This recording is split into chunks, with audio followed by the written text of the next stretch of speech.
So thank you for joining us, ICUJP Friday morning, November 10th. And we have a very interesting program for you all. And we're very glad to have all of you joining us. And it's a very good turnout today. If you go to the chat, there's a link in there for the ICUJP link tree. And what that is basically a one-stop place where you can link, get information on ICUJP as a whole. Some of the artists and filmmakers that we have hosted over the last few months. You can get some information on how to donate as well. There's a direct link there. Also, if you go to the ICUJP website, there's a big button that says donate here. That is very helpful because over the next year and every year, we plan on doing a few different programs. Not only these Friday forums, and we do about 50 every year on various subjects, but on a annual Guantanamo protest that we are putting together for this coming January, which we do every year at the LA Federal Building. And you know, at various years we've done a live posting on those as well. So we also have our September 11th event, because 22 years ago we were founded after September 11th by a few different faith leaders and civil rights leaders and community activists in Los Angeles. And the basic it's a very concise tenet that they came up with. Religious communities should not be blessing war and violence. And it rang true back then, and it still rings true today. So if you can find it in your way to give either a one-time donation or a monthly one, that would be very, very helpful. I am Steve Rohde, so proud to be chair of this amazing organization, active in a variety of other groups. But I'll use my moment to expand on what Rick said. We were founded in the wake of 9/11 by Jews, Christians, Muslims, Sikhs, Buddhists, humanists, Quakers, because our founders, led by Reverend George Regas, feared what happens in the wake of war. And his worst fears came true, and we've been at this work for 22 years, every Friday. We hope every one of you will check out our announcements now that you've joined us, and there are so many of you that are new today because of the attraction of our two speakers. We do believe that religious communities must stop blessing war and violence. We've meant it for 22 years, and we mean it even more today. Thank you for being with us. So every forum that we do, someone does a reflection on whatever subject they would like to do. And this week, we're we have a reflection from Rose Leibowitz. So Rose, the floor is yours. Okay, thank you. I must say, I am so impressed already by Jeff that I think I'm his fan before I've even heard him say anything. I've never heard such accolades on anybody in introductions before. You must be quite something. Anyway, this is my thing. I am now speaking to you from unceded Tongaland. This is one of the few Zoom calls I'm in which don't start with a land acknowledgement. I'm not quite sure why we don't, because it is very important. Back in the 1990, President Bush signed a declaration that November would henceforth be Native American Heritage Month. When I was working with small children who were given a lot of art projects, I had a teaching assistant who was a Native American. She refused to have anything to do with turkeys, Thanksgiving, Puritans, and spent the whole of that month basically hiding in a corner because It was not a festival that helped her people. And that made me think that Native Americans really went into Thanksgiving. So I found it intriguing that November is the month we celebrate their heritage and also celebrate Thanksgiving. We have our first Native American cabinet minister and several people in the House of Representatives who have Native American ancestry. I suppose this is good progress for a people who once ruled the entire continent and were chased out and exterminated by the incomers, but still. I think I mentioned before one time that I had the privilege of attending a winter solstice festival at Burrow Flats, which is a historic Native American site just outside Chatsworth. We shivered in the pre-dawn, but were rewarded at the exact moment of dawn by a shaft of light coming through a hole in the rock and landing in the middle of a sacred painting. It was a magical spiritual moment, which I will never forget, but also makes you think about all those people have lost. When I interview homeless people for housing, one of the questions I have to ask is whether they are Native American. And I am constantly surprised what a high percentage of the people I speak to do claim a tribal affiliation. I know the percentage of Native Americans in Los Angeles is relatively high compared to other cities, but I have no way, of course, of knowing whether a disproportionate of them are homeless. However, I did a little digging down and found the predictable dire statistics. Over the whole of the United States, and I do think this is largely about reservations, 33% live under the poverty level, 80% live in rural areas where there's very little employment, 71% have an alcohol disorder, 25% admit to binge drinking sometime in the last month, 7 times as many babies are born with fetal alcohol syndrome as in the regular community, and 39% of women say they have been victims of domestic violence. Life expectancy is lower than the norm, being at lowest 68 in North Dakota for them, but it was the highest in California at 80. I'm not implying there's any genetic differences that create the alcoholism, by the way, more multi-generational trauma and a lack of opportunity. I also looked at sources of income in the reservations and found the statistics largely from, sorry, I'm not reading right, reservations. There have been 2 main sources of income. One is casinos and one is sites for renewable energy, neither of which produce many jobs, but they do produce some income for unemployed people living on the reserve.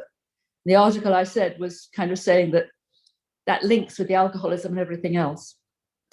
And the study said the lack of employment is the main problem, and a lot of jobs they used to do no longer exist. Having said all that, I had the privilege last week of going to a powwow. It was held in the grounds of the Gene Autry Museum in Griffith Park. There was traditional food for sale and many beautiful craft items. We all sat around a grass circle, and different groups and age groups came out and danced competitively. Different family groups were celebrated, and the dances covered all ages, from toddlers to the very old. The costumes were spectacular, and it was truly a celebration of culture, a beautiful thing. It lasted from 10 a.m. to 10 p.m. While I left in the afternoon, I gather the evening is spectacular with the lights on and the costumes and the audience. So that would be Native American Heritage Month at its best. Thank you. Thank you very much for that. It's funny that you, or it's interesting that you did that, a reflection. I had a discussion for a while back with my folks that was prompted by one of the guests that we had, Luis Rodriguez, who talked about his experience going back to his native Mexican heritage. And like, I asked my folks, my mom is from Sonora, my dad is from Juarez, but they didn't know which tribes they were from in Mexico. And it's funny because we know our Spanish side. My folks, my dad's family, the Spanish side is from Extremadura, which is near the Portugal border, right? But we didn't know, and I think that's very common with a lot of Mexican American peoples. We don't know or don't keep track of the Native American Latin American part of our Mexican heritage. So yeah, and thank you for the reminder. This is unceded Tonga land, and we probably need to speak about that every time we do have a forum. So thank you very much. So we have a very interesting program today, and we have two great people that have really had a lot of experience visiting and working in the Gaza Strip and in Palestine in general. So without further ado, I'm going to introduce Carolfrances Likins, who's a board member with us and involved in Palestinian causes and other peace and justice aspects, as well as Jeff Cooper, who was teaching in Gaza and in, I think, Ramallah, right, for a long time, and was able to have firsthand accounts and still getting firsthand accounts, which is very important. So if you don't mind, Carolfrances, I'm going to start with you and turn the program over to you guys. Okay, thank you. And I'm going to turn it over to Jeff, who's going to start us out. Okay, thank you.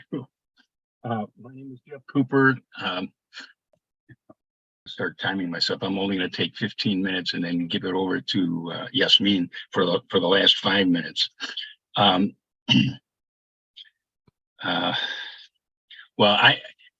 first of all, I'm Jewish, and all four of my grandparents were immigrants to the United States, and they fled Eastern European persecution and discrimination, and everybody in the family, in the bigger family who was left behind, was murdered in the Holocaust.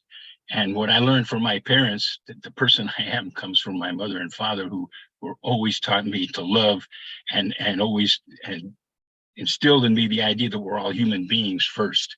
You know, you're Jewish second, or what, you know, you're American or French or whatever, or Senegalese. That's secondary. So I've always been a fighter for human justice. Uh-oh, I lost myself on the screen. Can you still see me? Yeah, okay. And anyway, what happened is in 1989, I was working with the Palestine Aid Society, and I went to on a delegation to Palestine, and a 2-week delegation, and I met Khalil Mahshi, who the director of the Friends schools. There's two schools, an elementary school and a high school in Ramallah, and he was the director, but he was also a man of great vision, a great educator, and he impressed me so much that I told him I wanted to work there, and eventually we hooked up. And at the beginning of June 1990, I came to live in Ramallah for the next 3.5 years. I came there in June in 1990, and I left in late September 1993, right after Oslo Accords were signed. And I left only for personal family. I had an urgent family matter and that I had to take care of. So it wasn't for political reasons that I left.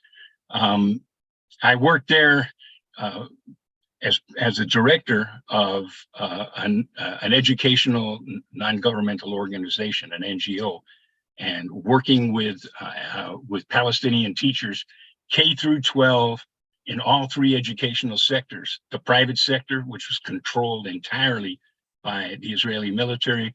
There is the UN sector that provided education for Palestinian refugees, and the third sector, the smallest, only 12% of the schools were private schools.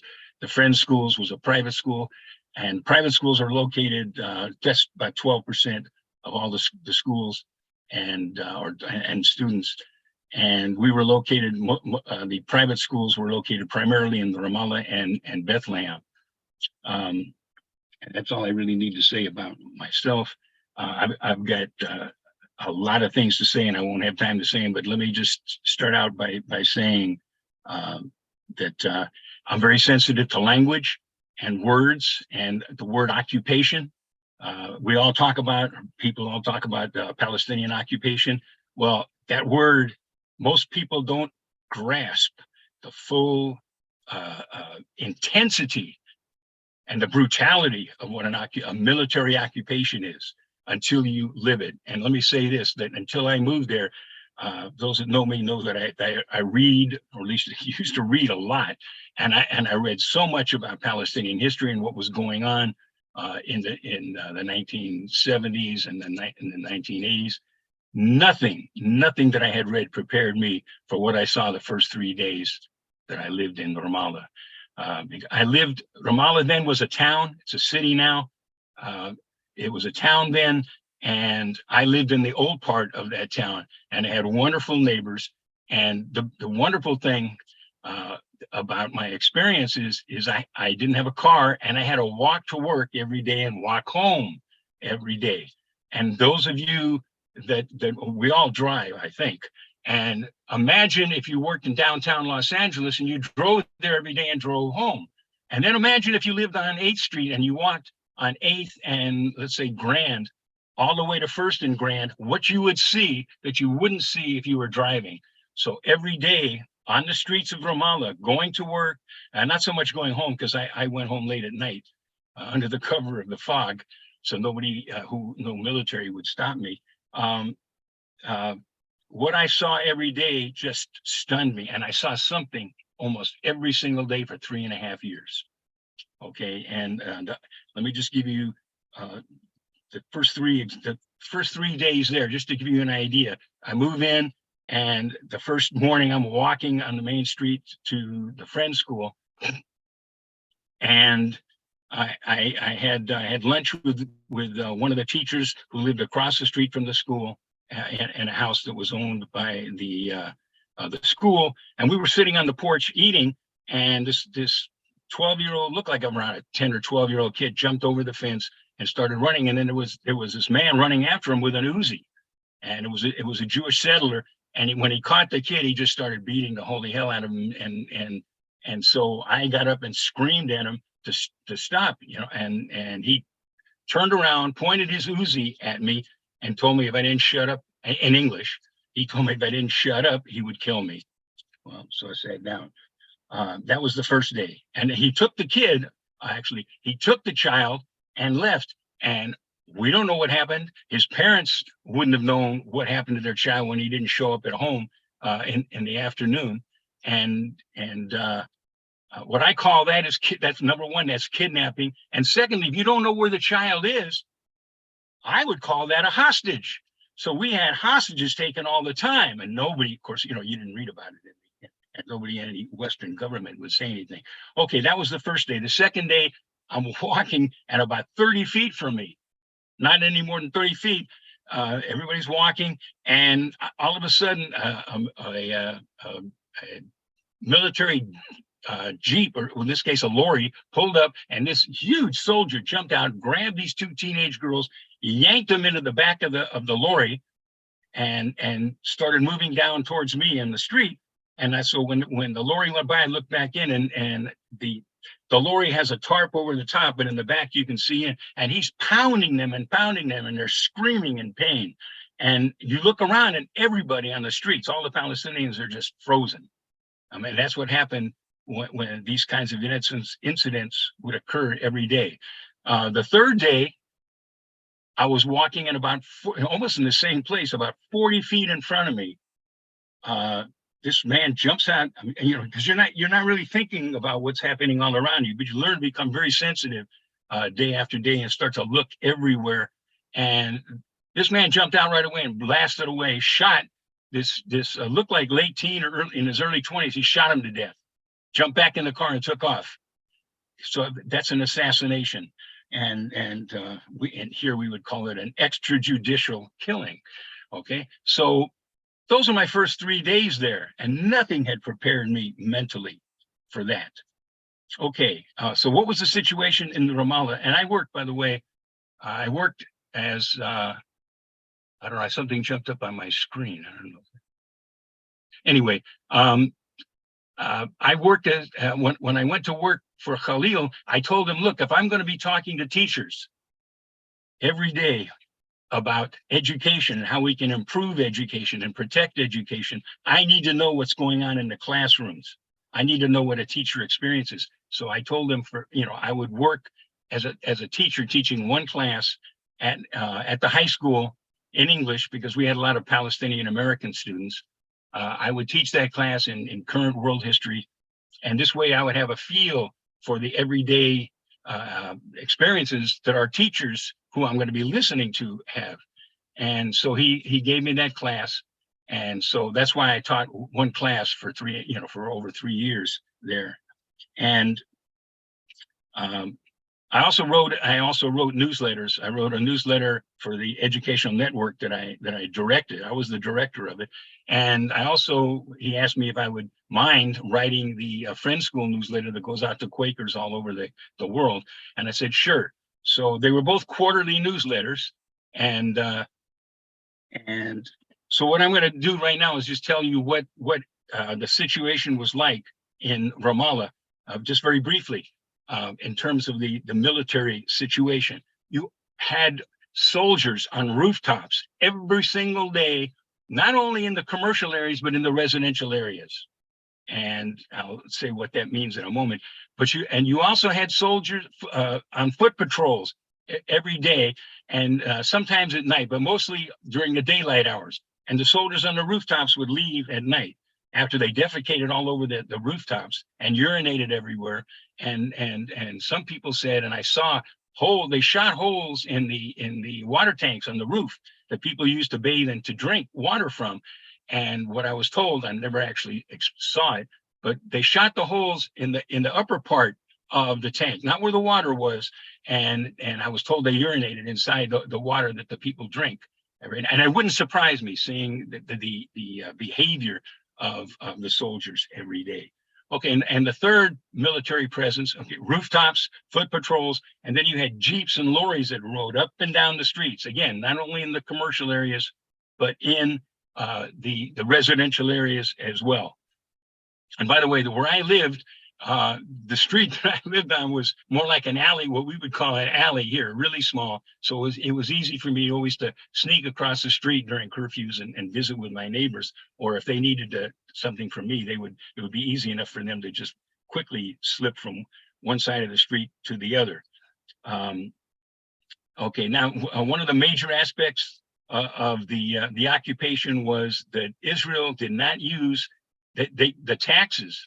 Okay, they collected taxes from us, from the Palestinians on a regular basis, and they never used those taxes to improve the living conditions of the Palestinians in the occupied territories. And I mean, they never used them for anything in the infrastructure, like the health infrastructure, educational facilities.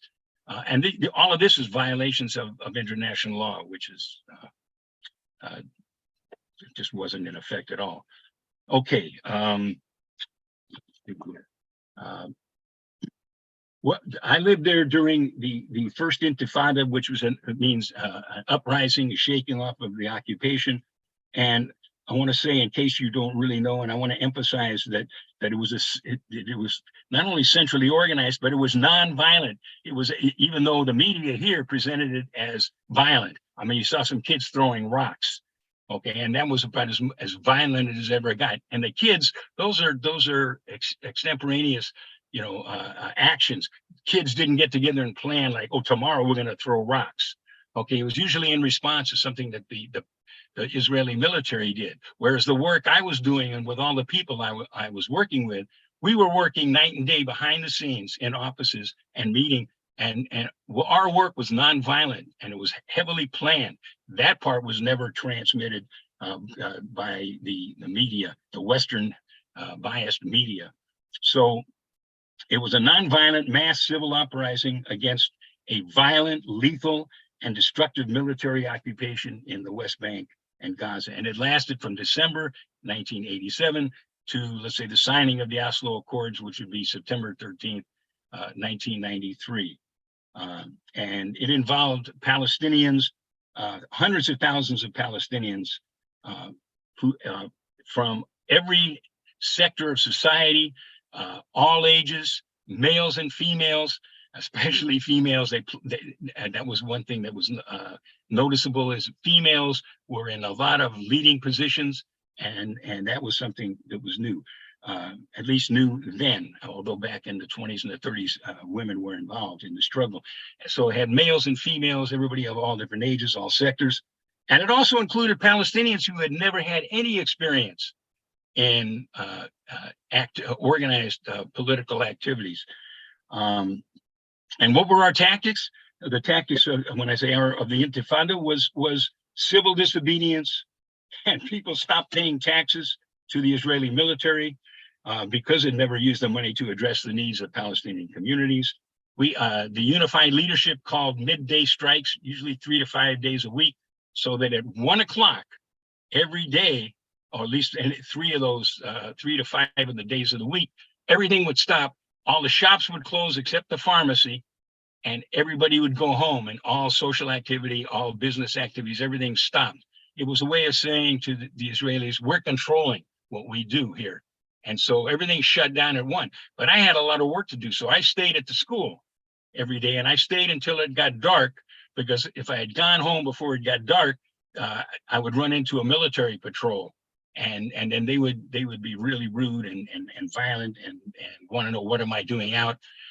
And in most cases, they talked to me in Hebrew, and I knew a little Hebrew. So one of the things I remember from Hebrew school was I had to say, "Ani holech labayit," I'm going home, and then they'd start to talk to me in Hebrew, and I'd say, "Chalas, no, no more. I'm not going to speak any more Hebrew." And then they would let me go. So what I would do is I'd wait till the sundown, and when the sun went down in the Ramallah, it's up high. The altitude is high, and fog would come in almost every night. And so I would use the cover of fog to get home, and then my ears, because if I heard either a foot patrol or a vehicle, I knew that vehicle was probably a military vehicle, so I would hide in the fog, and then when I got home, I would go and visit my neighbors. That was basically my daily routine. So now I want to give you some examples of some of the things that happened. But one of the things I want to say is, how did the Israeli military respond to this nonviolent uprising? Okay, they responded with massive violence and brutality, and it was lethal. And I like to, again, when I talk about sensitivity to words, people, you always get statistics. Well, so many people were killed and so many people were wounded. Well, I want to say that it actually goes much farther than that. You really need to talk about how many people were maimed for life, and then who's there to take care of them. And I saw so many students. I mean, as a teacher, I talked with parents and teachers. There was nothing. The Israelis never gave us money to build a school that would deal with students who were maimed for life, those kinds of, or students that had emotional problems. And I think I invented this term. I said, don't talk to me about post-traumatic stress disorder. Everybody here has OTSD. It's ongoing traumatic stress disorder. I mean, it never leaves you. So there's mental violence that you don't see. It's invisible. And you really don't see it in the kids, but you know what's happening. And let me just give you an example of what happens with the children. And let me anyway, with the children of. Okay, because I got this all worked out so I can spend less time. The whole educational system's controlled by the Israeli military. Oh, and the military called itself, it's not a military occupation. This is a civil administration, but it's the military. And by the way, I think I said it already. Nobody in the press in the West. How much time do I have? Probably I'm almost out. But Carolfrances, let me know when my 15 minutes are up. You can keep on going if you want. Okay, I want to say that and with the children, the children that I talked to, since I went around and talked to teachers, I also talked the parents and the parents and the teachers. I mean, one thing we got clear was that our younger students had insomnia, they had frequent nightmares, they had depression, anxiety, they had flashbacks of violence. A lot of students dropped out of school. A lot of students skipped school. They ditched school. Their school performances were worsening as days went on. The students were traumatized, and one of the things that is a real indicator of what was going on in these young children's heads was their artwork. And what you saw in their artwork was violence by soldiers against civilians, but primarily against children. And I looked at that artwork, and what you see depicted are soldiers shooting and beating children, and also soldiers destroying Palestinian homes with tanks. And that's an indication of what's going on inside them. So some of the things I saw on the streets were for example, in this case, it wasn't on the street. I took a taxi one day early on to go to Nablus in the north, and it was a service taxi. So you had the taxi driver waits till the taxi fills up with Palestinian passengers, and then we go up. Well, we were almost to Nablus, and the military pulled us over, and they ordered us out. And then they ordered us to walk down into a ravine. Nobody told us why we were stopped. In fact, if you asked why, you would never get an answer. And there was a woman who was just ready to give birth. I mean, she was super pregnant, and I tried to reason. I won't say argue. I reasoned with the soldier. I said, "She's pregnant. Why don't you? Can she stay here? We'll all go down." And there was no way he would hear me. So I held her hand, and we carefully walked down into the ravine. And then a few minutes later, they just waved us to come back up. When we got and I helped her up. When we got to the top, now she's wearing a thobe, which is a long gown. So I mean, all I could see was where her feet were, and there was blood running everywhere, and blood running out of the ground. And I tried to reason with them. I said, "Can you take her to the hospital?" There was a small hospital in Nablus, and they refused. So we put her in the taxi, and we sped as fast as we could. And we dropped her off. And I don't know whatever happened to that poor woman, or what happened to the baby. But that's an indication of the ruthlessness and the inhumanity that I experienced all the time. And another thing I experienced was that the military would come into the community and shoot. They would, for example, the girls in the elementary school behind our school. These are girls that are 6 to 12 years old, not 12, 6 to 11 years old.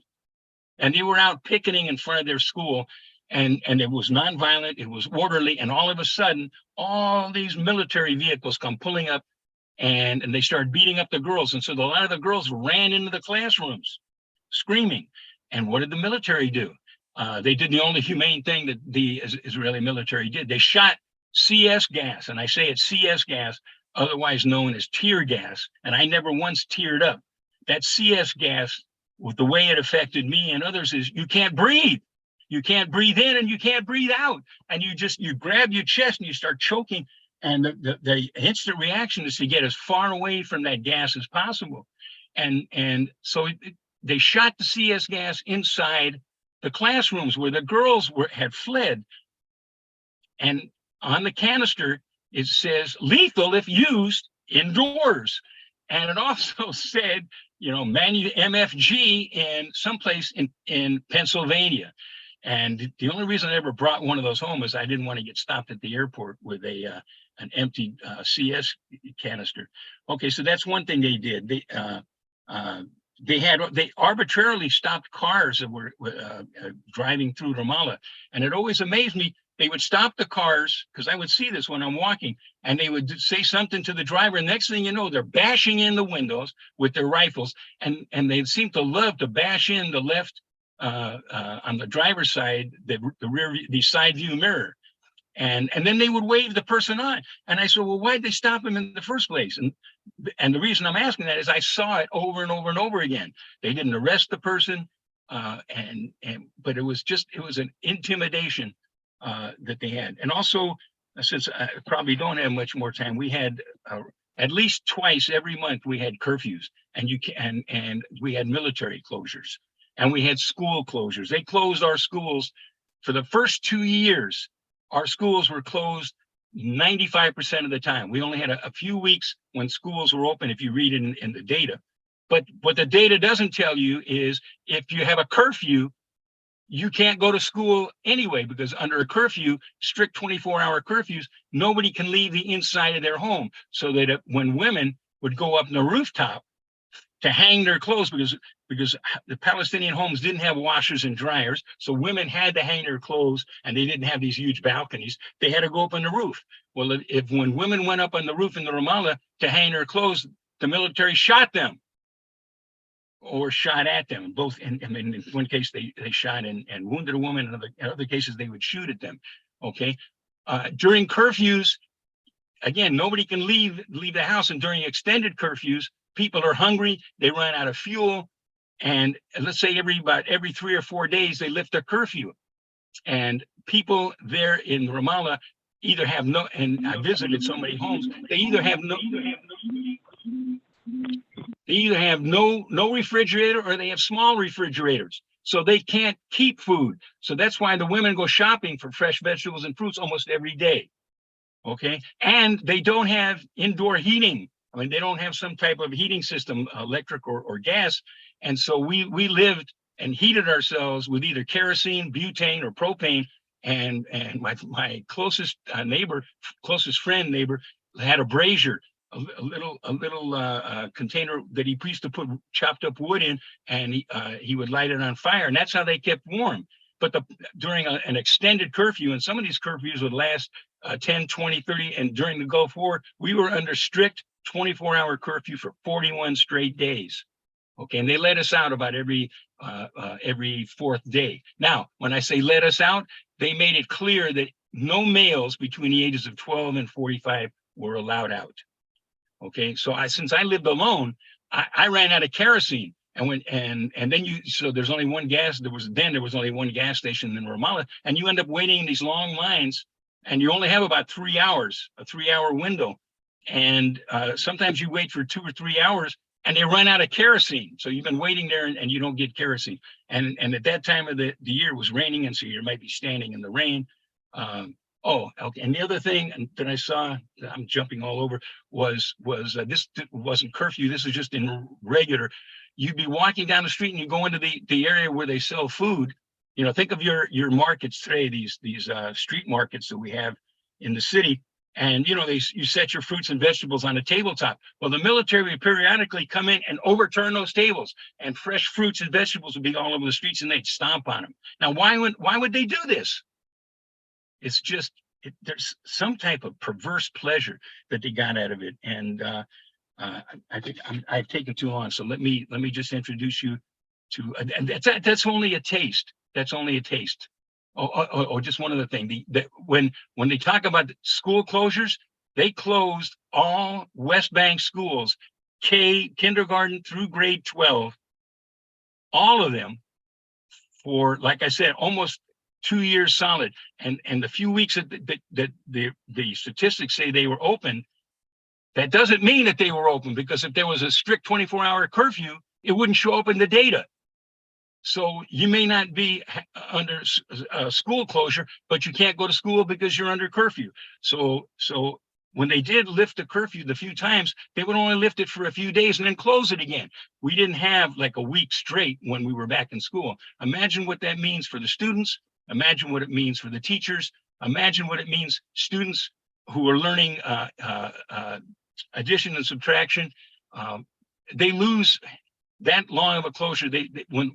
When they come back, they're supposed to now learn multiplication and division. They don't even know how to add and subtract that well. And the same thing with language courses, because at the end of each school year, the military forced all of us to promote them to the next grade level. So if you're teaching Arabic and you're teaching Arabic 1, and your students have only been in class the whole school year for maybe 2 weeks at the most, now they got to study Arabic 2. Well, if you're the teacher, how do you start teaching Arabic 2 when you haven't even finished with Arabic 1, or how do you teach multiplication and division if they haven't really fully learned addition and subtraction? So I just want to say that. Now, I worked in Gaza very closely with Yasmin's mother, and she was part of the educational network.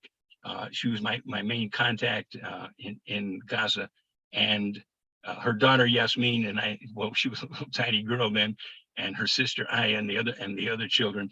And so Yasmin now lives in Canada, and I'm going to give her 5 minutes to go ahead and talk about her experiences actually growing up in Gaza.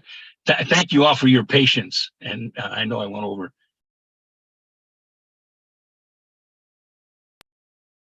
Thank you so much, Jeff, for sharing all your experiences. I just, I remember all these days, and I reflect on the scale, of brutality now. So we are talking about the 90s, right? With you being there. We're talking about closing schools, right? But now, the Israeli Zionist Jewish army found an easier way to subdue, any Palestinian resistance. What they do right now is just, instead of closing schools and imposing curfews, they decided in Gaza that they were going to unilaterally leave Gaza, but place Gaza under siege, and then bomb the schools, flatten the schools, and exterminate the children. So that is what's going on right now.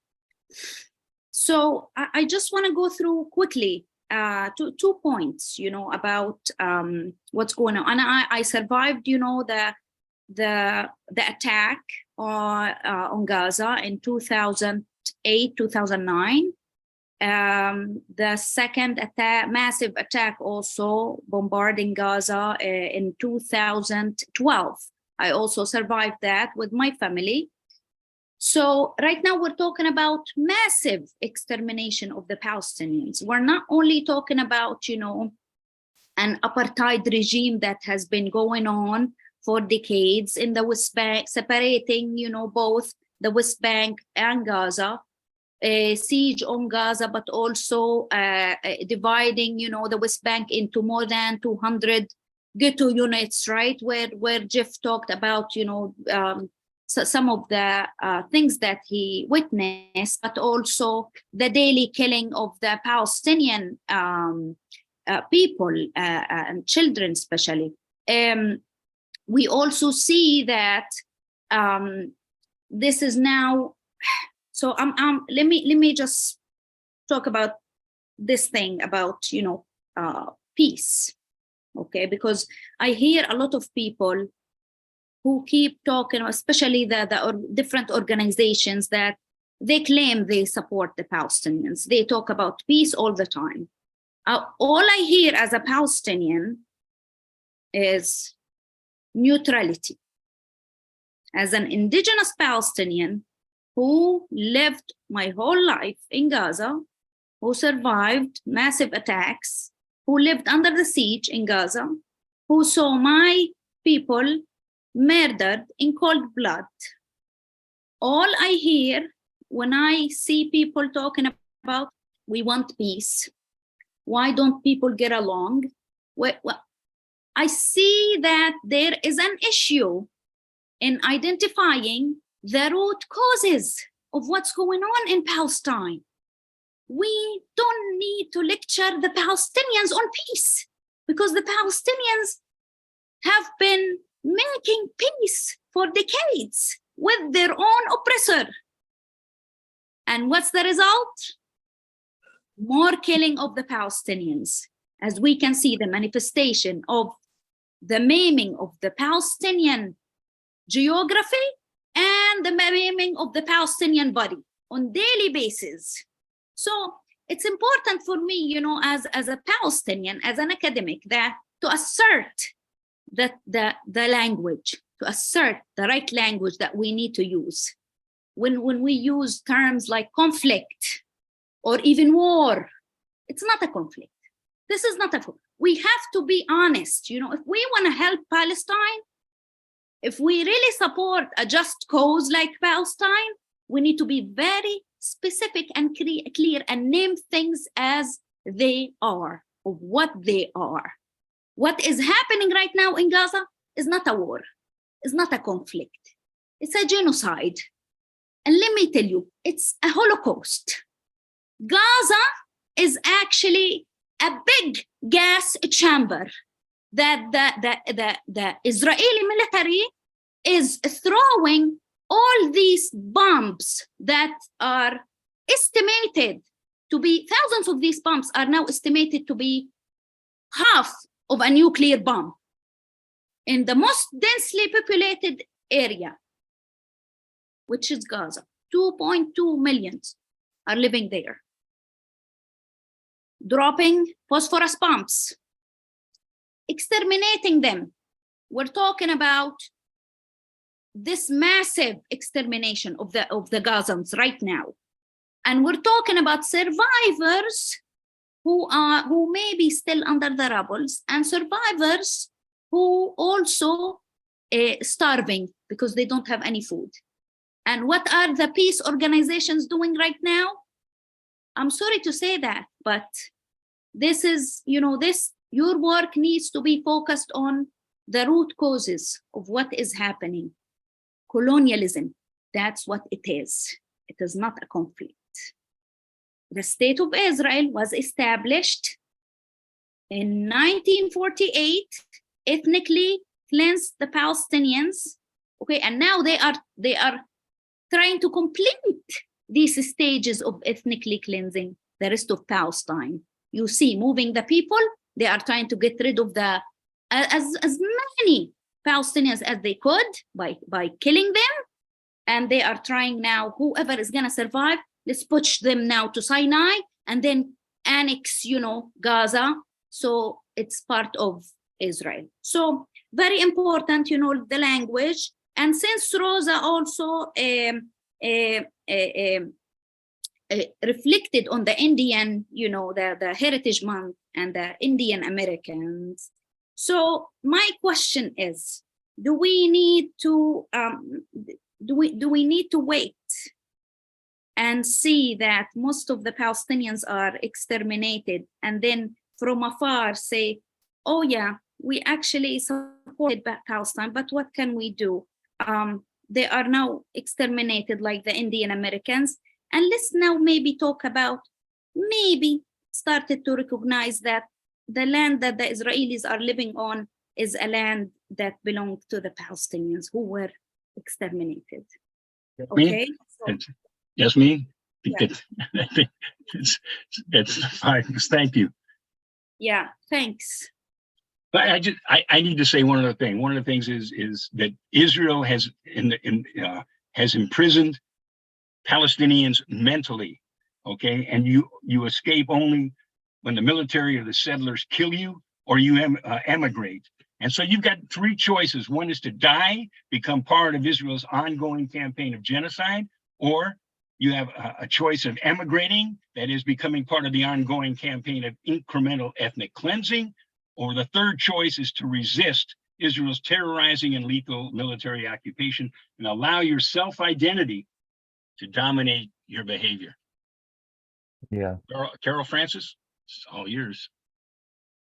I hope that we can get you back sometime to speak more as, you know, because I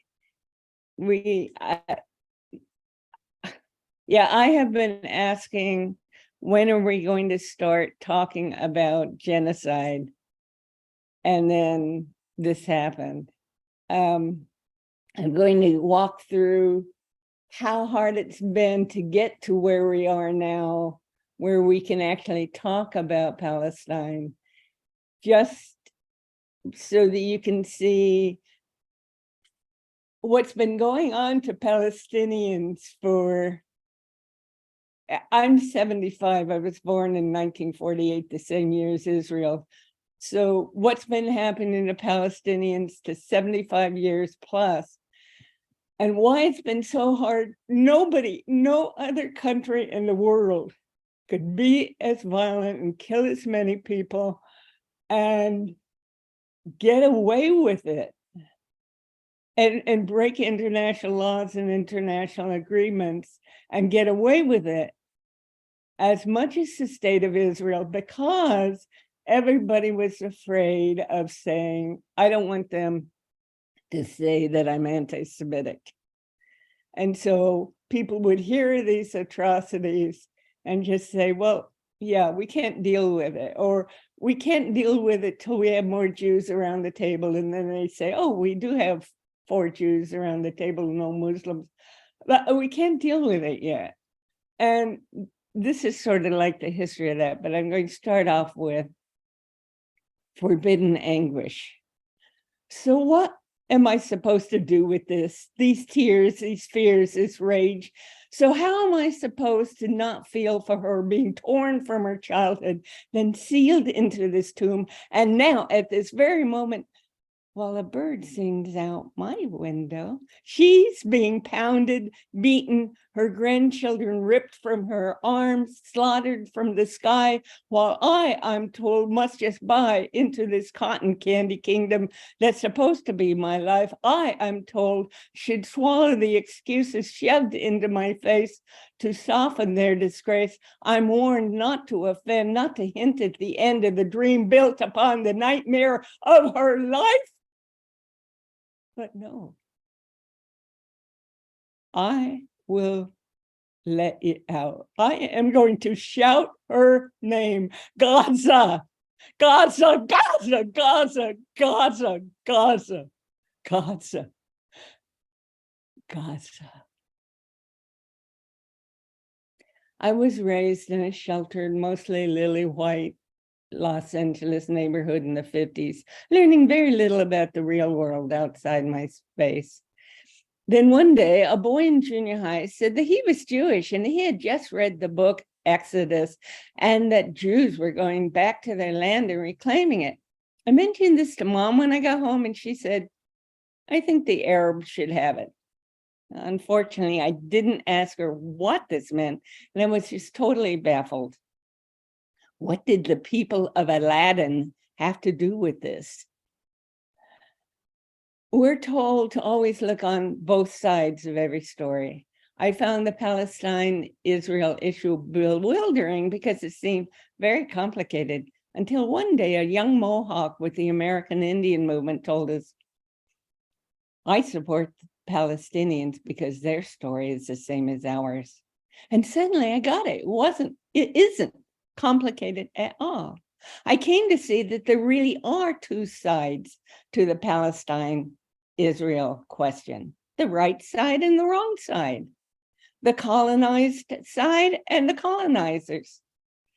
Just like if we were to go back 160 years, hopefully we'd all take the side of the abolitionists. But someone would say that we need to look at both sides, that of the enslaved and that of those who believe they own them. Negroes killed whites too, they'd say. Did Frederick Douglass condemn Nat Turner or John Brown? No. Though we mourn the loss of life, especially that of innocence, on any side, there is still only one side that's morally right. Does international law say that colonizing forces have the right to defend themselves from their victims? No. It expresses this right for the colonized. But we still need to be open to listen to those who believe that they're right and that we're wrong. I remember in my political days when someone told me, if you're not part of the solution, you're part of the problem. I've long since realized it was absolutely true about me. But as I look back on it, I remember rejecting what was being said about Vietnam out of defending myself. from the accusations. So we've got to be careful talking to people who have been raised with the idea that anybody who speaks bad about Israel is anti-Semitic. It's hard to listen respectfully when people are unknowingly defending colonization, apartheid, and genocide. The year after my doing solidarity with Indigenous people, I joined in a small group with a few Iranians, American Jews, and others working for justice in the Middle East. Our rallies were small until we finally faded out. It was always resistance to people getting involved with defending Palestine. But in the 80s, there were a few sudden changes. First, at a huge rally for peace at City Hall, I heard this Jewish woman speak on the necessity of defending Palestine, leaving me wondering, who is this brave and passionate Sabina Virgo? Then came Jesse Jackson's first presidential run when he bravely forced the so-called Democratic Party to deal with Palestinian rights. And I met Sabina, and she was organizing Jewish voters for Jackson. Then there was ICUJP's own founding member, the courageous and beloved Rabbi Leonard Bierman, who came out publicly for Reverend Jackson and for Palestine. And that was back in 1984. Finally, I felt we were getting there, but there was backlash. The JDL, the so-called Jewish Defense League, a terrorist organization, was bombing buildings and physically attacking local activists of Jewish voters for Jackson. And one evening, 3 of us women, including one Jew, wanted to go out and socialize. The Jewish woman suggested Cantor's, which was nearby. I asked her, can I go into Cantor's wearing a Justice for Palestinians t-shirt? She said, yes. So there we were, 3 women having treats and a wonderful conversation. And suddenly our table was surrounded by 3 men yelling obscenities at me, identifying themselves as a JDL. And I looked around and other people were just going on with their dinners. There was little action for Palestine for a couple decades. Then the Answer Coalition raised the issue and was attacked as anti-Semitic, including organizations and individuals which have later come around to recognize the need to be on this side. Seeds planted were now beginning to grow as more and more peace organizations began to speak out. The new millennium brought forth the International Solidarity Movement, a Palestinian-led movement practicing nonviolence and civil disobedience.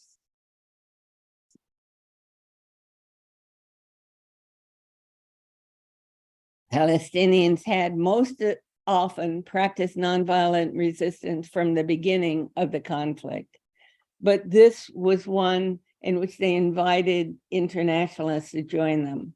I, like many others, first heard of the ISM when Israelis murdered Rachel Corrie.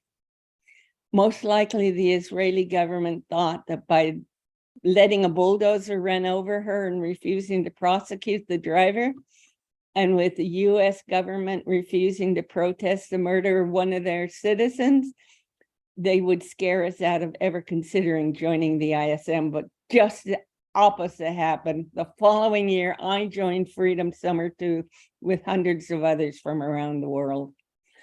We first were taken to Ramallah, where we participated in a workshop on nonviolent action. What amazed me is so many of the exercises that the Palestinian youth led us through were identical to those that Reverend Jim Lawson had conducted for a group of us a decade earlier.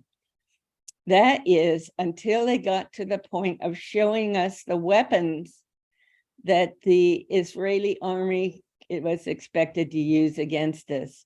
This is a sound grenade. It's deafening and can be disorienting. This is a tear gas canister. This is a rubber bullet. This is a real bullet. That part was added to Reverend Lawson's lessons by the Palestinians to match their experience. We were told to carry something smelly to counteract tear gas. I had just bought a few embroidered lavender sachets from Jerusalem. I carried one of them with me the whole time. And we were assigned to different towns and villages. I to Tulkarm on near the Green Line. We had a meeting with the local farmers, one translator and ISM group leader, team leader, asked them what they wanted to do and what they'd like us to do. They told us that the Israeli occupying army puts huge boulders in the roads in between their village and their water, and between one village and another. They've gotten a forklift, but they try to remove a boulder. The soldiers prevent them from doing so. The farmers wanted our presence.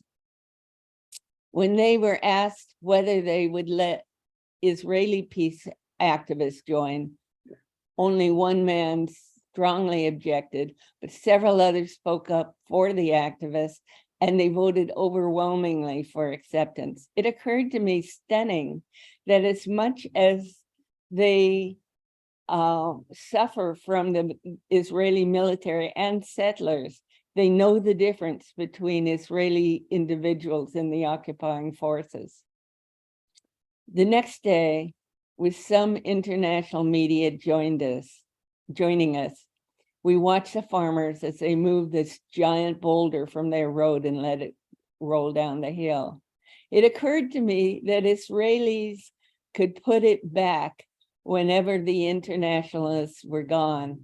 And I'm sure that occurred to them too, but the village celebrated their victory with a joy that I had not expected to witness there.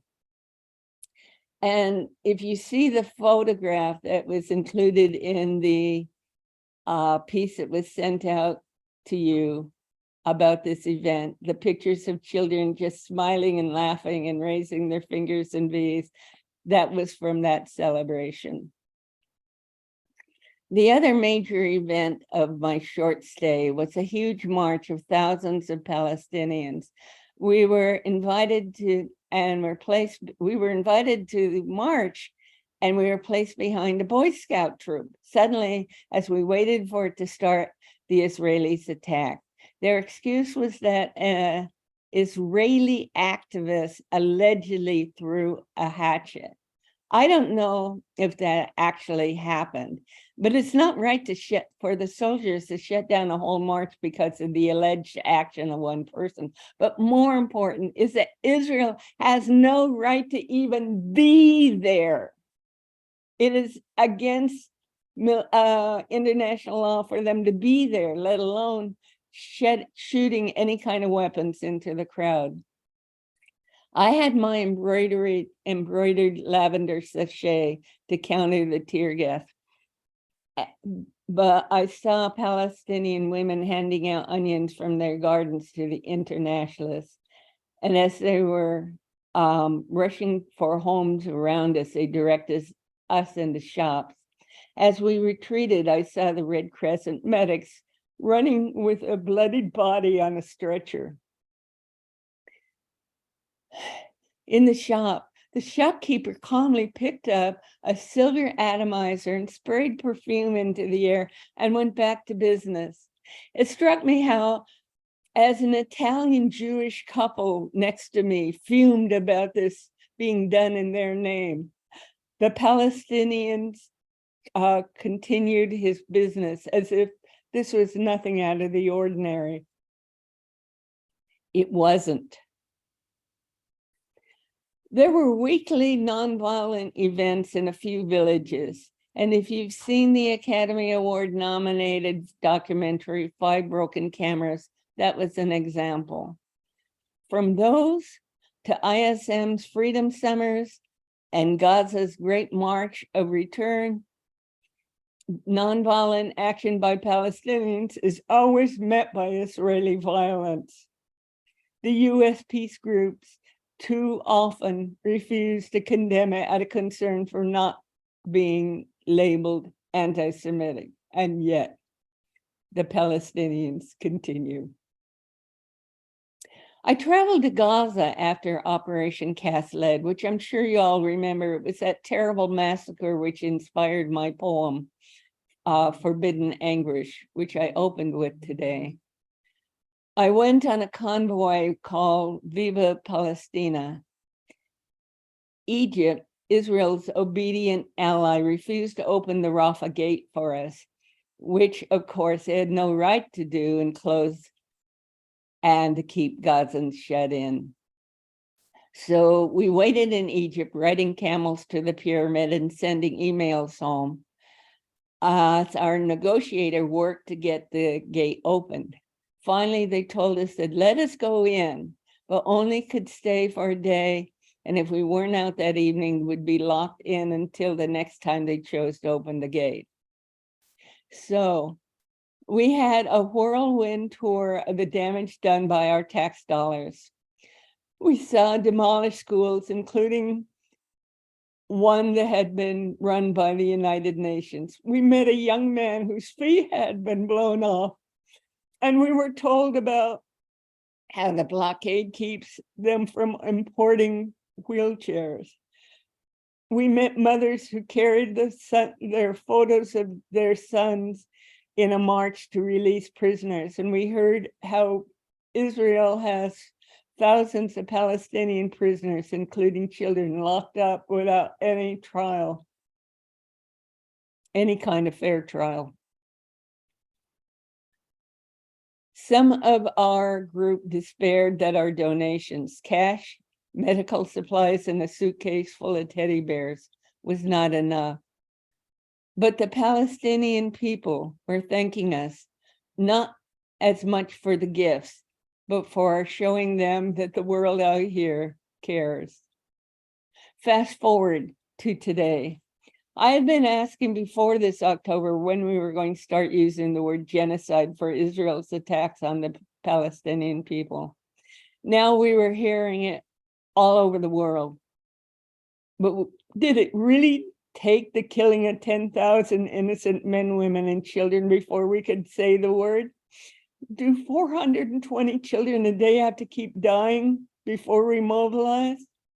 Will we let our government take more dollars from our human needs budget to support Israel as it carries out its ethnic cleansing, its suggested plan to force all Palestinians out of Gaza into a tent city in the Sinai desert where they forced 700,000 Palestinians out of their homes and lands in 1948?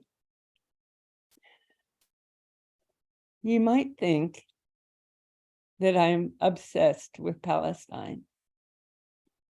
Yes, I am. And I'm not alone. I look at this stunningly beautiful cross-stitch embroidery in my hands, my eyeglass case that turned into a phone carrier, my wallet, my card holder, my key bob, and I think about the women in Gaza that made these. I don't wonder if they're still alive. I keep these things of beauty close to me, reminding me of them. We have to do this, sisters and brothers, for them, for their families, for all Palestinians in Gaza, the West Bank, East Jerusalem, for all of us. We need to be in the streets and in government buildings, taking them over, like people are taking them over in some city, I believe Cincinnati, Chicago, I don't remember. They first of all did a protest in the office of a congressperson and got arrested. It didn't change the congressperson's vote yet. So they did another one in the street in front of the congressperson's home. That's what it's come to. There are hundreds of thousands of people throughout the world protest. Every one of us needs to be part of that. We don't have the right to despair. Too many lives are in our hands. So Jeff, what's happening in LA that people can take on? Oh, and also we can wear t-shirts. I just want to say that I was wearing this t-shirt and at an Apple store, and this woman with a hijab walked by me and said, "Thank you." And the other day I was at Kaiser, and this woman who looked like, could have been a white woman, could have been Jewish, I don't know. She came up and said, "Thank you for your shirt." Just, you know, I saw an ad that said, "This is a great t-shirt for you to wear at the next political rally." No, this is a t-shirt for you to wear every time you step out of the house and you go to the farmer's market, or you go grocery shopping, or you do your 30-minute walk for health, or wherever you go to the library, wherever you go. Just, it's, you know, either my Lift the Siege of Gaza Now or any of my Palestine shirts. And Jeff, what can we do in Los Angeles that's happening now? Well, Justice for Palestinians, LA has been it's a small group, and we've been picketing at LACMA, the LA County Museum. We've been standing in front with a banner and handing out leaflets. Last Sunday, we were at the pier, Santa Monica Pier, where we caught people coming from the pier and people going onto the pier. And we have posters and a banner and leaflets. And we're talking now about going to Ted Lieu, Representative Ted Lieu's office, and he's been getting more and more supportive, and so has in my district, my representative in the House, Kamala Gerdov. She's moving in further and further to the left from where her responses to all the petitions that we sent in and all the letters. We were getting these nonsensical responses, to me, just insensitive responses.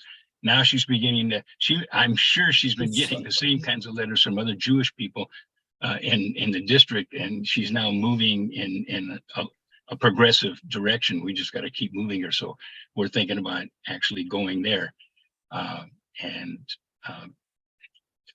This coming Sunday at 11:30, we're going to be at LACMA again, standing out in front and trying to talk to as many people as we can and hand out leaflets. And so you're welcome to join us at LACMA from 11:30 to 1:30. We do this for about 2 hours.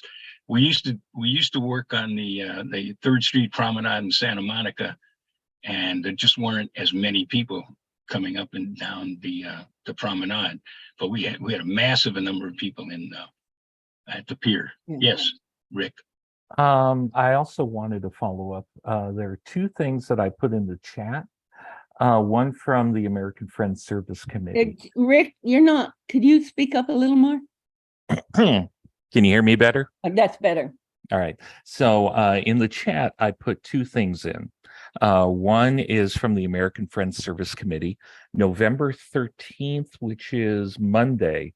They're asking people to go to, see their local government office and, demand for a ceasefire now, humanitarian access to Gaza, and no tax dollars for war crimes. The page that I shared has information about events that are already happening, or if you wanted to host that kind of event, please do so. Also, I shared a link for the Muslim Public Affairs Council for an MPAC, basically doing the same thing. And what's good is that they also have links to call, tweet, or write your your federal government, and it seems like that kind of pressure is actually doing some really good work.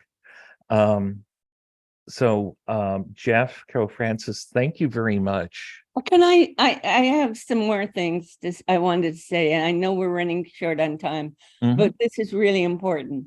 And one is ICUJP, the board has been talking about doing some action around Palestine. We had our this year's rather, annual event.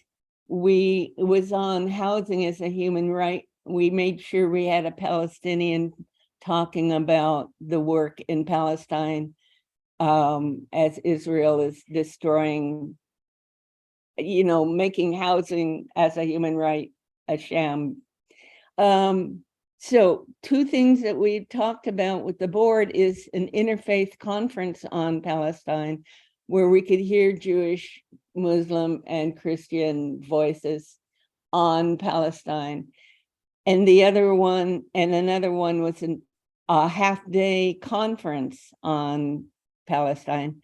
But then we also talked about the possibility of doing an action on Palestine, possibly with this civil disobedience. On the 10th anniversary of the US invasion of Afghanistan, we did this really well-attended, massive event. And we took over a street and like 14 of us were arrested. I am so ready to get arrested for Palestine. Thank you. The AFSC event, they're encouraging us to build a memorial for the victims, and I'd like to participate in that, to pick a place and build a memorial. There are several across the country. That would be the action on Monday. So they're saying bring teddy bears and things to represent children. So I would really like to do that. I'll put my number in the chat if there's anybody that wants to help organize that. And there's a march from Code Pink starting at the Japanese American Memorial this Saturday at 10. It's the West Side. Yep. I think it's a great idea, and thank you for bringing it up, Don. It's basically doing an ofrenda, if you're familiar with the Day of the Dead, for Gaza, for Gazans. So thank you for bringing that up. Mr. Fredericks, you had your hand up. I just wanted to make first of all, I think at LACMA we're going to be arriving at 11 and we'll be in position by 11:30, but if you want to participate, you can show up at 11 if you want.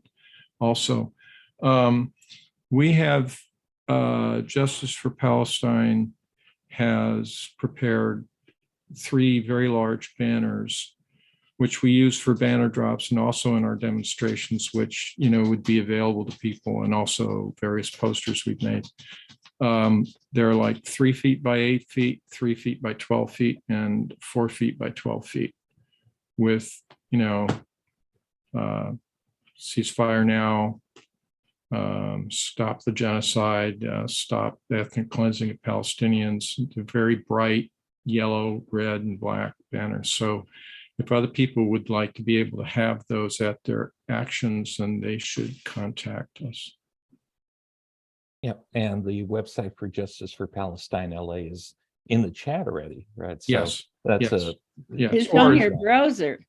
Yeah, yep. And I put my I should have put my phone number in there too, but I put my email in the chat, or they can contact Jeff or Carol or Victoria. Carolfrances. Carolfrances. Thank you very Sorry much. about that. Dave Clennon, you had your hand up. Yes, I have a question for Yasmin, and if she wants to hand off the question to someone else, that's okay too. But my question is for Yasmin, because she lived in Gaza, and I would ask you to put the October 7th Al-Aqsa flood military action in historical context, because we white Americans in our comfort of our homes look upon the October 7th Al-Aqsa flood action with horror and revulsion and moral judgments upon the people who carried it out. I would ask you to put that event in a historical context that would help us to understand this event, which has become the excuse, the pretext for what Israel is doing to the people of Gaza. Thank you. Thank you, Dave, for this question. And it's a very important question. And I always say that whatever is happening right now in Gaza is actually has been happening for the past 75 years. So we need to put all the pieces together, right? Just look at what happened on October the 7th, right? And if we go back a little bit, go back and look at how all that started. That's why I say it's not a conflict between those people. And we have to all the time remember that there is an asymmetry of power. You have on one side this colonizer that is using the religion to justify its existence on the Palestinian land and killing the indigenous Palestinians. And on the other hand, you have those indigenous Palestinians who have been resisting mostly peacefully, which is absent also, like Jeff and Caroline, they spoke about it. The peaceful resistance that has actually been there for decades. And every moment, every time the Palestinian resistance does something to try to give a hope to its people, to try to have the world, pay attention to what is going on Palestine, then the table is flipped on us. The blame is on the Palestinians. It's because they resisted. They had this armed resistance, then they need to be punished. But Israel doesn't need to be punished for a colonization that has been going on from 1948 until the moment, 1948, when Israel was established. And it was established based on an ethnic cleansing of the Palestinians who were killed, who were displaced, and then that's how the whole thing started. And then the Palestinians who survived and who remained, in Gaza and the West Bank, and who actually, a lot of them left their original cities from Jaffa, Haifa, Nasra, all these cities that are now considered, Israeli cities.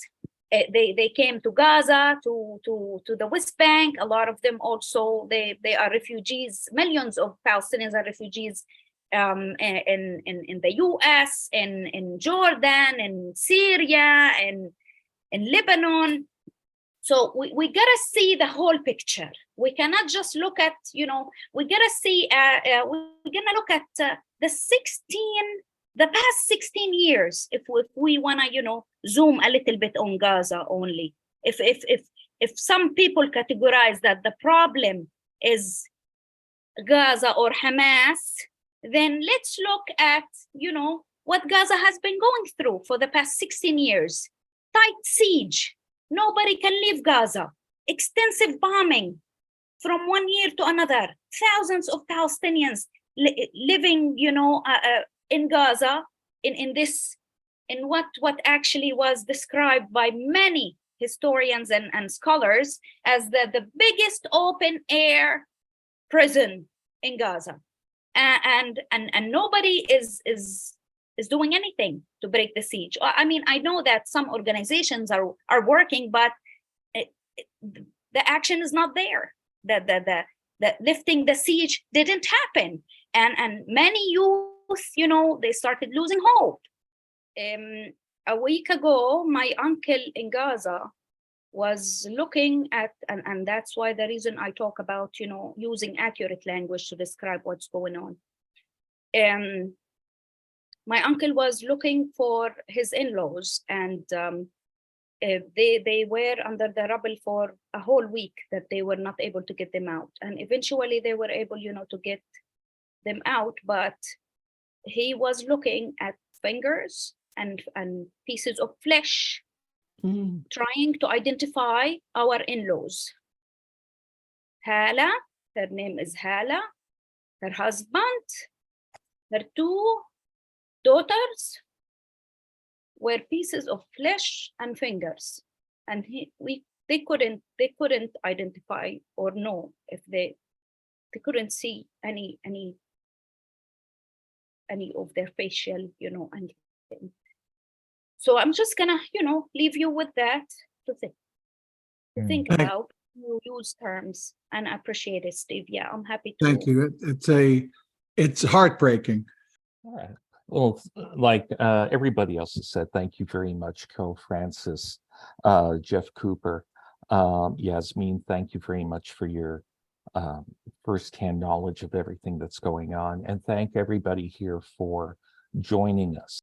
This is a poem called Harlem, written by Langston Hughes. Oh, yeah. And it's called Harlem, but it might as well be called Gaza. What happens to a dream deferred? Does it dry up like a raisin in the sun, or fester like a sore and then run? Does it stink like rotten meat, or crust over and sugar over like a syrupy sweet? Maybe it just sags like a heavy load. Or does it explode? Thank you, Francis. Thank you, Rick, so much. Thank you, Francis. Thank you, everyone. Thank you, Rose, for opening with the reflection. Yes.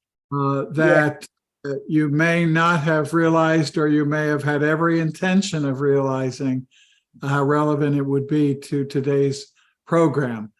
To any newcomer, I am wont to say you are now card-carrying members of ICUJP. Please join us, rejoin us. You will get an announcement when Yasmin can rejoin us. I am deeply grateful to our own Carolfrances, who we work with every week and every day, and I am grateful to Jeff Cooper. You are already a friend and founding member of ICUJP. We love you, Jeff. You could only give us a taste of what you experienced, but your big heart, your contribution to the people of Palestine is indelible. And we're grateful for everything you're doing every day that you wake up in this terrible time. Thank you, everyone. Please be safe, each in your own place. We never got to hear from our friend in Ramallah, who was on screen at the beginning of this program. Maybe, Yasmin, you can make that connection when you join us again. Be safe, and please do something tomorrow. Do something the next day. Do something every day. For our name starts with justice. It's justice before peace, to bring justice to every person in this region, and then peace. Thank you, everyone.